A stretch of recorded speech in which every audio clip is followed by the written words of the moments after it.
Bismillah, Assalamualaikum warahmatullahi wabarakatuh. Pada kesempatan kali ini, saya ingin menjelaskan mengenai mata kuliah ilmu aswad. Di sini melanjutkan dari topik saudari Nahdia, yaitu pengertian disimilasi. Disimilasi merupakan perubahan bunyi dari dua yang sama atau mirip menjadi bunyi yang tidak sama atau berbeda. Disimilasi merupakan kebalikan dari asimilasi, yaitu fenomena yang terjadi ketika suatu bunyi mempengaruhi bunyi yang lain. Nah, ada di dekatnya sehingga bunyi tersebut berubah atau diganti menjadi bunyi huruf lain. Akan tetapi perubahannya yakni berbeda dengan bunyi yang berada di dekatnya dari segi tempat keluarnya atau dari segi sifatnya. Disimilasi merupakan fenomena yang ada pada setiap bahasa. Misalnya dalam bahasa Inggris kata marble dan pilgrim. Kedua kata tersebut aslinya adalah marble dan pilgrim, yakni diganti dengan R. 26 disimilasi dalam bahasa Arab terjadi dalam keadaan jika dalam suatu kata terdapat dua atau lebih dari bunyi konsonan. Nah, umumnya bunyi yang paling akhir dari dua bunyi tersebut diganti menjadi bunyi lain, yaitu lam dan nun panjang, seperti terdapat dalam kata sin. Dalam kata ini terkumpul tiga bunyi konsonan, yaitu sin yang bertasydid dan sin yang terakhir. Maka sin yang terakhir diganti menjadi bunyi lain, yaitu lam nun panjang, yaitu alif panjang, mim, alif, nun, sehingga kata tersebut menjadi sin seperti yang terdapat dalam firman Allah, khoba mim sinha, Quran surat Asy-Syamsi, yaitu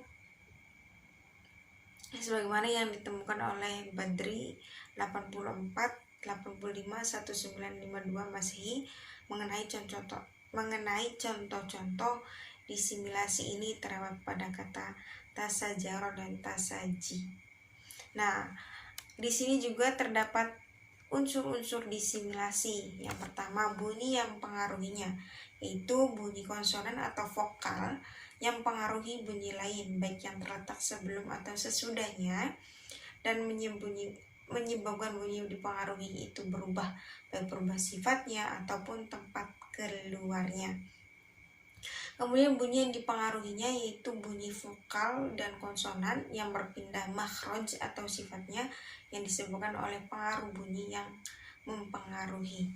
Nah, bentuk disimilasi ini yaitu perpindahan atau perubahan bunyi yang disebabkan oleh pengaruh bunyi pada bunyi yang dipengaruhinya dan selalu membentuk bunyi yang berbeda dengan bunyi yang mempengaruhinya. Lalu apa saja yaitu pembagian dan macam-macam disimilasi? Nah, di sini bermacam-macam menjadi berikut atau bisa disebutkan al-hulli. Pembagian disimilasi dari segi letak pengaruhnya menjadi dua bagian.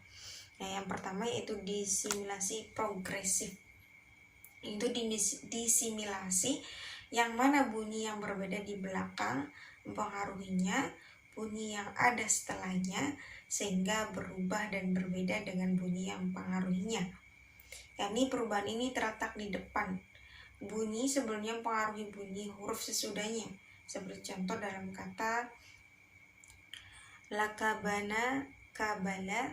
Dari contoh tersebut bunyi yang mempengaruhi itu fathah panjang al dan alif lam mim, dan bunyi yang dipengaruhi itu fathah pendek yang berubah menjadi kasroh pendek dan berubah ini, dan perubahan ini berbeda dengan bunyi yang mempengaruhinya yaitu fathah panjang. Disimilasi regresif yaitu disimilasi yang mana suatu bunyi mempengaruhi bunyi huruf yang berbeda sebelumnya, yakni perubahan ini terletak di belakang. Bunyi yang di depan mempengaruhi bunyi yang ada di belakangnya. Seperti dalam kata jalla ma jama, dari contoh ini bunyi yang mempengaruhinya itu mim yang kedua, dan bunyi yang dipengaruhinya yaitu mim yang pertama yang berubah menjadi lam agar berbeda dengan mim. Dari segi sifat dan tempat keluarnya, mim merupakan bunyi dua bibir hidung, sedangkan lam merupakan bunyi gusi dan gigi samping.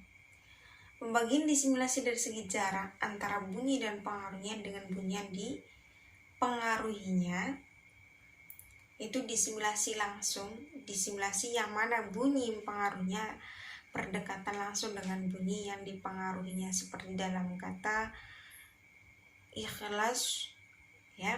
Contoh tersebut bunyi yang pengaruhnya itu ja, yang kedua, dan bunyi yang pengaruhnya itu ja yang pertama yang berubah menjadi nun. Disimilasi tidak langsung yaitu disimilasi yang mana bunyi yang pengaruhnya tidak berdekatan dengan bunyi yang pengaruhnya, seperti dalam kata baugin alif baugin nun. Dari contoh tersebut bunyi yang dipengaruhinya itu lafaz zal yang pertama, dan bunyi yang dipengaruhinya itu zal yang kedua yang berubah menjadi nun. Dalam contoh tersebut dal pertama tidak berdekatan langsung dan zal yang kedua akan tetapi dipisah oleh vokal fathah alif lam dan alif lam mim. Cukup sekian pembahasan kali ini mengenai asimilasi dan disimilasi. Billahi taufiq wal hidayah, waridul inayah. Wassalamualaikum warahmatullahi wabarakatuh. Mohon maaf atas segala kekurangan dan kesalahan. Assalamualaikum.